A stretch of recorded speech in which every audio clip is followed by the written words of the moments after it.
For those of you keeping track at home, two of the most requested Star Wars 3 3/4 action figures of all time are now making their way to us through the HasLab Cantina program. The Tonica Sisters! Yep, well, if you don't know who they are, go ahead and Google them. But yeah, they're two of the characters from the Cantina, and well, literally for decades, fans have been asking for these characters to be added, and they're finally happening, not only officially, but probably in the best form factor. Vintage collection, super articulated, and scaled correctly to each other. So all of this brings me to the concept of toys you can't have. For years, we were told we can't have the Tonica Sisters. So let's take a look at some examples and talk about why this happens and how it gets reversed. So the first thing to understand is likeness rights. There's a lot of toys out there that don't have likeness rights. Things like Pinmates or things like Lego minifigures. Basically anything where the likeness is just an interpretation of an actor or person, and it's not a direct representation. Surprisingly, vintage Star Wars figures fall into this category. This is how the Reaction line is able to do so many characters. They didn't have to pay likeness rights for things like Back to the Future or, all those other crazy Reaction figures. On the other hand, something like a 6-inch Marvel Legends absolutely has likeness rights. It's not just an interpretation like a Lego or a Pinmate or a Retroaction or Reaction figure, but it's meant to actually look like the actor or actress or robot or whatever. So yeah, when you want to make these kind of figures, you need to get likeness rights, which sometimes comes with the rights to the property, sometimes it's separate. So an example of that is even if you had the rights to make Top Gun figures, you can't make Tom Cruise because you need to acquire his likeness rights and he doesn't give it. That's why action figures based on him from different properties like Mission Impossible, you'll notice that the figures don't look anything like him because they couldn't. Tom Cruise, I actually did a whole video on this, I'll link it at the end, he does not allow his likeness to be used on commercial product. Funko Pops even, things that don't need likeness rights, but because of his acting status. All right, let's dive in and look at a couple of examples now that we've got that foundation of likeness rights and look at different reasons that things change. When action figures we're told we can't have, we suddenly can. Ready to dive in? I know I am. All right, let's take it away. So one example is Macquarie concept Star Wars figures. For years we were told that we're not going to do this, meaning Hasbro said this. And, well, eventually we did get Macquarie concept figures. We got a ton of them. We even got them re-released in box sets. Why did this change? New management, new day, new possibility. In the end, there was money to be made. It was something that Hasbro just wasn't interested in doing at first. They thought it would dilute the Star Wars brand, but after 20 years of having the license, it's time to try something new. And that's why we got them. Another example of a figure line that we were told we will not get is Watchmen. So for years, we could not get any Watchmen action figures. I mean, nowadays, you can get Watchmen figures in any number of flavors. You can get ones from DC Direct. You can get them from Mattel. You can get movie figures. You can get comic book figures. There's figures in different scales. I happen to be a fan of that 6-inch scale. That kind of is a little wonky when you've got 5-inch figures and 6.5, but, it works. The point being is Watchmen figures exist and are quite plentiful these days, but that was not always the case.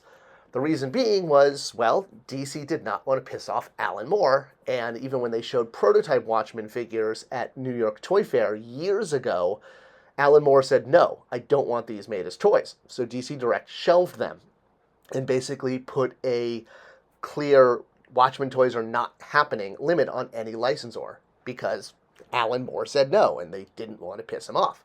How did that change? Well, eventually they did piss him off by coming out with the Watchmen prequels, the Before Watchmen series.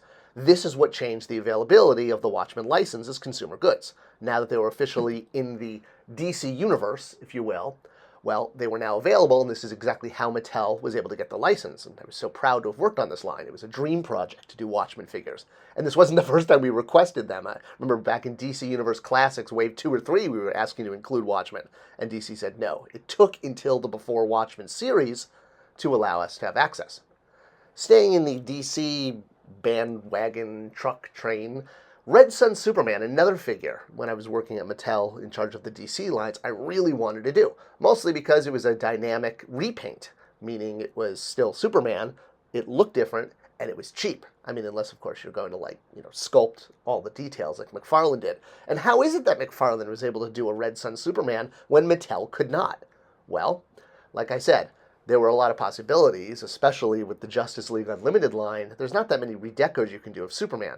Mostly in order to re-release Superman, we had to pair him up with a dynamic accessory like the Bottle City of Kandor or the Phantom Zone projector. I mean, it was really cool to get these accessories, but again, Superman is Superman. It's not like Batman where you can put him in Arctic suits and lightning suits. But Red Sun Superman would have been legitimate. However, he fell into the Elseworlds category. And at the time when Mattel was making DC figures, Elseworlds figures were not available.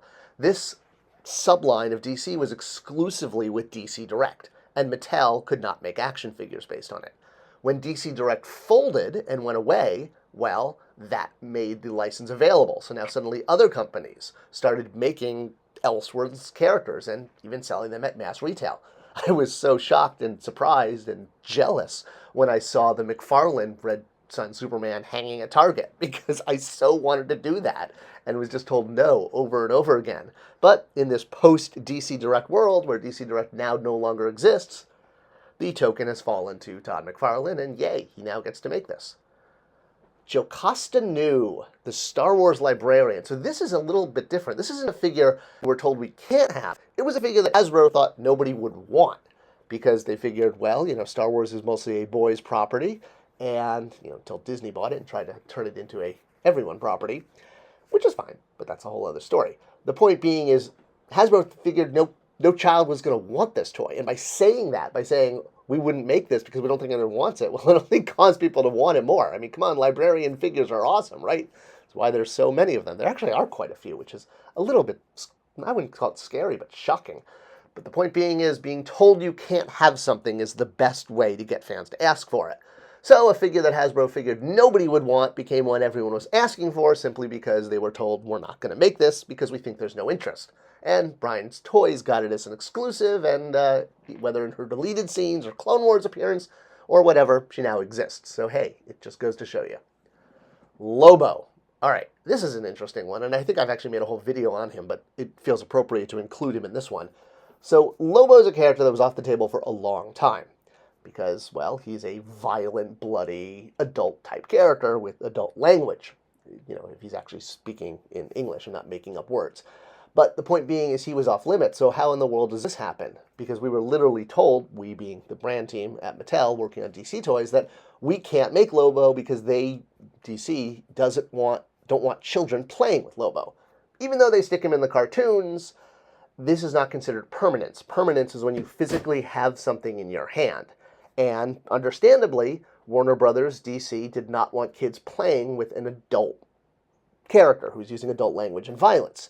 So he was banned from mass retail. The only way we were allowed to make him was by selling him online through things like MattyCollector.com or as a Comic-Con exclusive, like the 6-inch or 7-inch scale Lobo was for DCU Classics. So even appearances in animated series didn't help this. Eventually, obviously, this changed, and Lobo is now not only at retail, but he's at retail in kid-friendly lines. So how in the world did this happen? Well, again, new management, money opportunity. It's kind of like the Macquarie thing. There are things we're told you can't have, and there's turnover. New people come in, old people move out, and suddenly the opportunity to make money is there, and the person who felt Lobo shouldn't be made is no longer working at the company. It's as simple as that. Happens all the time.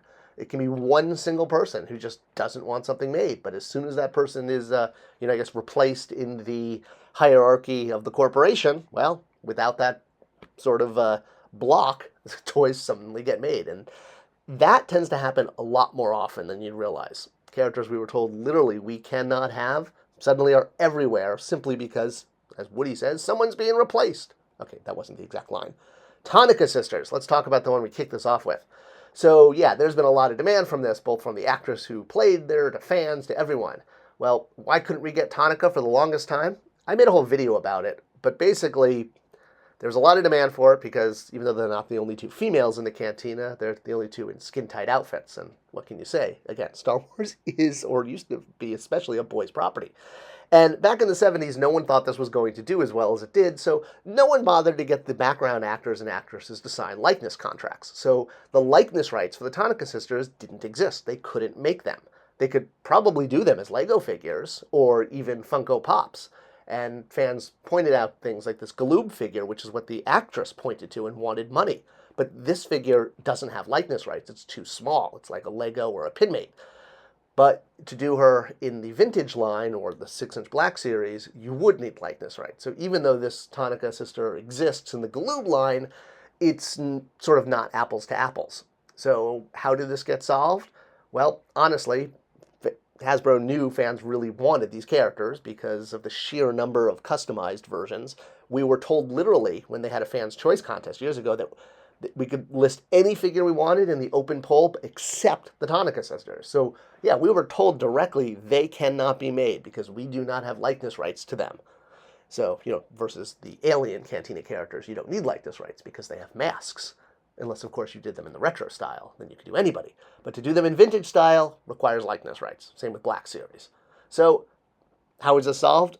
I obviously don't work at Hasbro at this time, but I'm guessing they threw money at the problem. They probably used their non-media budget to promote the HasLab item and saw it as a high-value, high-PR item worth putting a little money behind, and the money that would go to promoting it was probably paid to the actress because they had to secure the likeness rights. I love that they finally did this. It's great. It's, it's why now with the new Star Wars stuff, everyone signs a likeness rights no matter how small of a role you have. But yeah, in the 70s, they weren't thinking about that.